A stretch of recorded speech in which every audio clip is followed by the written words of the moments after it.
नमस्कार दोस्तों, मैं डॉक्टर सुप्रियो दत्ता और आज इस वीडियो में आप लोगों को ये बताने का ट्राई करूंगा कि कैसे मेरा एक पेशेंट का यूरेथ्रल स्ट्रिक्चर जैसी गंभीर समस्या को ठीक किया जा चुका है होम्योपैथिक ट्रीटमेंट की मदद से, और वो भी सिर्फ 3 से 4 महीने का अंदर ही।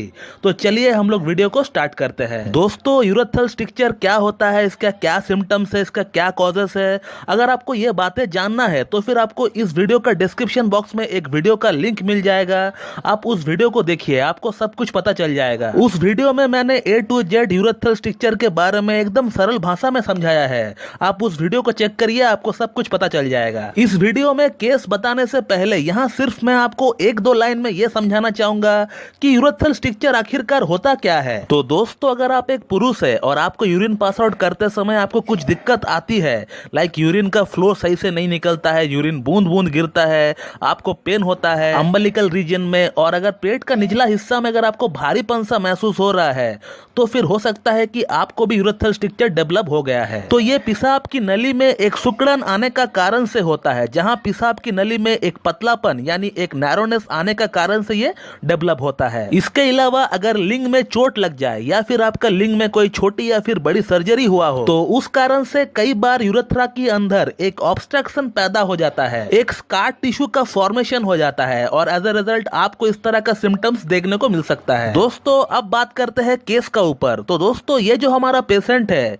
ये हमारे पास आए थे लास्ट ईयर अगस्त में। ये जो पेशेंट है ये हैदराबाद से है and his age is around 27। अब ये जो पेशेंट है इनको पिछले 2 साल से यूरेथ्रल स्ट्रिक्चर डेवलप हो चुका है और इनको वो सभी प्रॉब्लम्स फेस करना पड़ रहा था जो कि एक यूरेथ्रल स्ट्रिक्चर की पेशेंट को फेस करना पड़ता है, लाइक यूरिन बूंद बूंद गिरना, यूरिन का कांस्टेंट अर्जिंग बना रहना, और पेट का ऊपरी हिस्सा जिसे हम लोग अम्बिलिकल रीजन कहते हैं वहां पर एक भारीपन सा महसूस होना, जो कि कॉमन सिम्टम्स है, सभी कोई फील करता है जिन्हें भी ये प्रॉब्लम डेवलप होता है। अब मेरा ये पेशेंट मेरे पास आने से पहले 3 होम्योपैथिक डॉक्टर के पास से ऑलरेडी ट्रीटमेंट ले चुके हैं, और उन 3 डॉक्टर्स में से तो 2 डॉक्टर यूट्यूब में ही है जिन्हें आप भी अच्छी तरह जानते हो। लाखों की तादाद में सब्सक्राइबर्स है उनका, लेकिन दुख का बात यह है कि एक सिंपल सा केस को ठीक ना कर सके। तो फिर उन डॉक्टरों के पास से अपना प्रॉब्लम का सोल्यूशन ना निकलने पर उन्होंने मुझसे ट्रीटमेंट लेना सही समझा। तो फिर मैंने पेशेंट का केस टेकिंग किया, और केस टेकिंग में एक बात जो पेशेंट ने मुझे बताया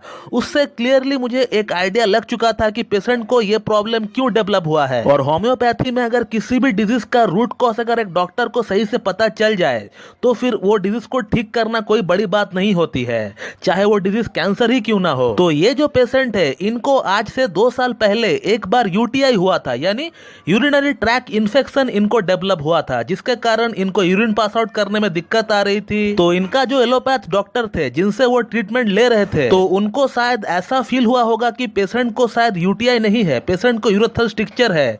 तो उन्होंने क्या किया, उन्होंने डायलिटेशन करवा दिया। अब यूटीआई की अगर बात करें या फिर यूरेथ्रल स्ट्रिक्चर की अगर बात करें तो जो सिम्टम्स आता है वो काफी एक जैसा रहता है। डॉक्टर को एक आइडिया होना चाहिए कि पेशेंट को यूटीआई है या फिर यूरेथ्रल स्ट्रिक्चर है। अब इस केस में जो डॉक्टर है इनको भी शायद ऐसा ही लगा होगा कि ये जो केस है ये यूरेथ्रल स्ट्रिक्चर की है, ना कि यूटीआई की, और इन्होंने डायलिटेशन करवाना सही समझा। अब डायलिटेशन क्या है, डायलिटेशन क्या होता है दोस्तों, एक पतला सा रॉड होता है जो कि यूरेथ्रा के अंदर घुसाया जाता है ताकि पेशाब की नली के अंदर अगर कोई ऑब्स्ट्रक्शन हो या फिर कोई अकड़न हो तो फिर उसे रॉड घुसाकर खोला जा सके। अब इस केस की अगर बात करें तो इस केस में डायलिटेशन करते वक्त मेरा इस पेशेंट को चोट भी आई थी, क्योंकि मेरा इस पेशेंट ने मुझे यह बताया कि डायलिटेशन करने का बाद उनको यूरेथ्रा से खून भी आ रहा था। तो इसका मतलब उनका डायलिटेशन सही से नहीं हुआ है और उनको अंदरूनी चोट भी आई है, और डायलिटेशन करने का बाद भी पेशेंट का यूरिन नॉर्मल नहीं हुआ था।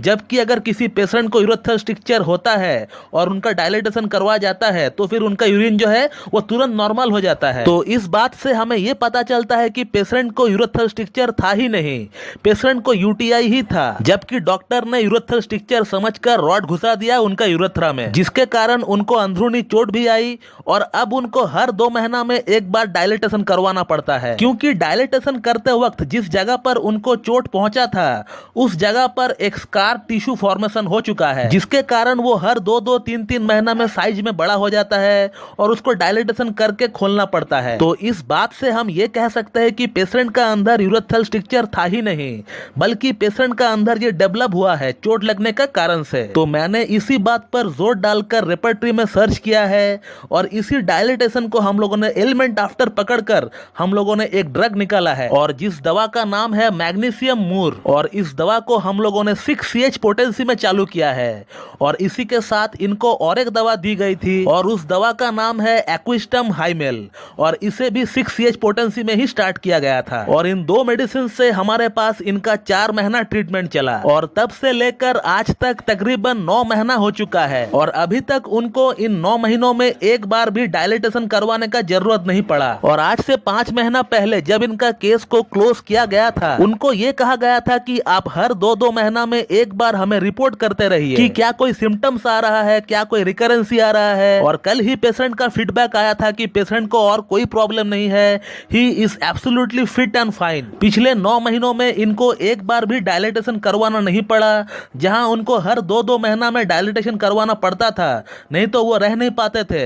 तो उस पेशेंट को अभी 9 महीना हो चुका है, उनको एक बार भी डायलिटेशन करना नहीं पड़ा। और मुझे एक डॉक्टर होने के नाते यकीन हो चुका है कि इनको और कभी भी यूरेथ्रल स्ट्रक्चर जैसी प्रॉब्लम डेवलप नहीं होगी और ना ही इनको डायलिटेशन करवाना पड़ेगा। इनका प्रॉब्लम हम कह सकते हैं कि पूरी तरह से सॉल्व हो चुका है होम्योपैथिक ट्रीटमेंट से। तो जो लोग सोचते हैं कि होम्योपैथी से ये ठीक नहीं होता है, इसका सोल्यूशन IOU है या फिर BMG है, तो ये पूरी तरह गलत है। मेरे पास ऐसा कई सारे पेशेंट है जो लोग IOU करवा चुके हैं, यानी इंटरनल ऑप्टिकल यूरोथ्रोप्लास्टी करवा चुके हैं, लेकिन फिर भी कुछ साल बाद उनका वही प्रॉब्लम फिर से डेवलप हो चुका है। फिर एट लास्ट होम्योपैथिक ट्रीटमेंट लेने का बाद उनका प्रॉब्लम जो है वो सॉल्व हो पाया। तो दोस्तों मैं इस वीडियो को यहीं पे एंड करता हूं और मैं उम्मीद करता हूं कि आप लोगों को मेरा ये वीडियो पसंद आएगी और मेरा ये जो वीडियो है आप लोगों के लिए लाभकारी साबित होगी। इसी तरह मुझसे जुड़े रहने के लिए मेरा YouTube channel homeo cat tips को लाइक करें, शेयर करें, सब्सक्राइब करें और बेल आइकन को दबाना बिल्कुल भी ना भूलें दोस्तों।